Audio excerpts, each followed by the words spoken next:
రాష్ట్రంలో 11,000 మీ సేవా కేంద్రాలు, దాని మీద లక్షల కుటుంబాలు. గత ప్రభుత్వం చేసిన అన్యాయానికి రోడ్డు మీదకి వచ్చిన పరిస్థితి నెలకొందని రాష్ట్ర మీ సేవా జనరల్ సెక్రటరీ తులసిరామ్ అన్నారు. మీ సేవా నిర్వాహకులకు రాష్ట్ర ప్రభుత్వం అండగా ఉండాలని రాష్ట్ర టీడీపీ అధ్యక్షులు పల్లా శ్రీనివాసరావు వినతి పత్రం ఇవ్వడం జరిగిందని తెలిపారు.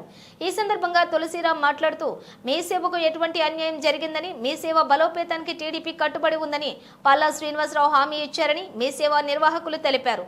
ఎన్నికల సమయంలో మీ సేవా నిర్వాహకులకు అండగా ఉంటామని నారా లోకేష్ హామీ ఇచ్చారని, ప్రస్తుత ప్రభుత్వం వాట్సాప్ గవర్నమెంట్ పై ముందుకు వెళ్లడంతో మీ సేవా నిర్వాహకులు ఆందోళన చెందుతున్నారని అన్నారు. నారా లోకేష్ తన హామీని నిలబెట్టుకుని మీ సేవా నిర్వాహకులకు అండగా ఉండాలని వారి కోరిక. ఈ కార్యక్రమంలో రాష్ట్ర మీ సేవా జన సెక్రటరీ చదరం తులసిరామ్, రిజ్వాన్, అనంతరావు, గణేష్ తదితరులు పాల్గొన్నారు. నా పేరు చదరం తులసిరామ్, మీ సేవ నిర్వాహకుడిని. ముందుగా అందరికీ శివరాత్రి శుభాకాంక్షలు. అయితే మా రాష్ట్రంలో ఈరోజు 11,000 మీ సేవా కేంద్రాలు ఉన్నాయండి. దాని మీద ఆధారపడుతున్నటువంటి లక్షల కుటుంబాలు ఈరోజు మరి తెలుగుదేశం కూటమి ప్రభుత్వం రాగాలనే ఎంతో ఆశతో ఎదురు చూస్తున్నామండి. ఆల్రెడీ గత ప్రభుత్వం చేసిన అన్యాయాన్ని మళ్ళీ ప్రభుత్వంతో మళ్ళీ దాన్ని పూర్వవైభవం తీసుకొస్తారనే ఎదురుచూపులతో ఆల్రెడీ లోకేష్ గారిని కలవడం జరిగింది గతంలో గాజువాకలో. అయితే ఆయన భరోసా ఇచ్చారు, మన ప్రభుత్వం రాగాలనే మళ్ళీ మీ సేవల్ని పూర్వవైభవం తీసుకొస్తాం, తప్పకుండా అందరూ కూడా నోట్ చేసుకోండి అని చెప్పేసి డంకా మీద డోల్ మీద లోకేష్ గారు ఆ రోజు చెప్పడం జరిగింది. అదేవిధంగా ఆ రోజు నుంచి ఈ రోజు వరకు కూడా మేము ఆయన్ని కలవడం కూడా జరుగుతుంది.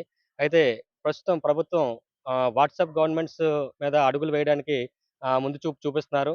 సో ఆ విధంగా వెళ్తే మరి మీ సేవకి పరిస్థితి ఎలా ఉంటది? ముందు ముందు ఎలాగా ప్రభావం చూపిస్తదన్న దాని మీద అందరూ కూడా మరి మీ సేవ నిర్వాహకులందరూ కూడా దీని మీద కొంచెం ఇబ్బందిగా పడుతున్నారు. సో దీని మీద పరిశీలించడానికి మేము ఆల్రెడీ గతంలో మొన్న లోకేష్ గారిని కలిసినప్పుడు చెప్తే ఆయన విజయవాడ రమ్మని మాకు అపాయింట్మెంట్ ఇవ్వడం కూడా జరిగింది. అయితే అక్కడ ఐఏఎస్ ఆఫీసర్ ఘటమనేని గారితో మాకు మీటింగ్ ఏర్పాటు చేయడం జరిగింది. సో ఆయన కూడా మాకు నిరాశగానే కొంచెం చూపించడం జరిగింది. ఆయన ఏమన్నారంటే మరి టచ్, నాన్ టచ్ ప్రక్రియ ప్రకారంగా వెళ్తుంది గనుక మరి మీ సేవకి మరి ఎంతవరకు ముందుకు వెళ్తదన్నది కొంచెం చూడాల్సిందే అన్నట్టుగా మరి కాటమనేని గారికి చెప్పడం జరిగింది.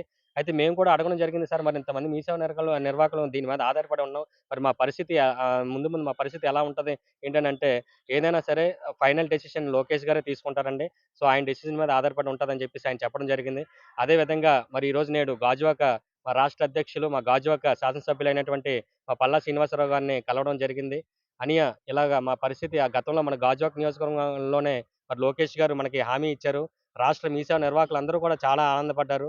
సో అదే విధంగా మరి ఈరోజు మరి ఐఏఎస్ ఆఫీసర్ గారు మనకు ఇలా చెప్పడం జరిగింది. సో దీని మీద మీ స్పందన ఏంటని మేము సార్‌ని కలిసి ఈరోజు చర్చించడం జరిగిందండి.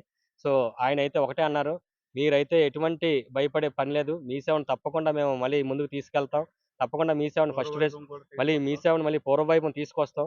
మీరు దాని గురించి ఎటువంటి భయం లేదు. ఎందుకంటే ఆదాయం వచ్చే ఆ వృత్తిని ఎందుకు వదులుకుంటాం? ప్రభుత్వానికి ఆదాయం కావాలి. ప్రెజెంట్ డబ్బులు లేవు కాబట్టి కంపల్సరీగా మనకు మీ సేవని మేము ఆదుకుంటాం. కంపల్సరీ ముందుకు తీసుకెళ్తాం" అని చెప్పేసి ఆయన తప్పకుండా భరోసా ఇవ్వడం జరిగిందండి. సో దాంతో మేమందరం కూడా ఆనందం వ్యక్తం చేస్తున్నాం. Thank you very much.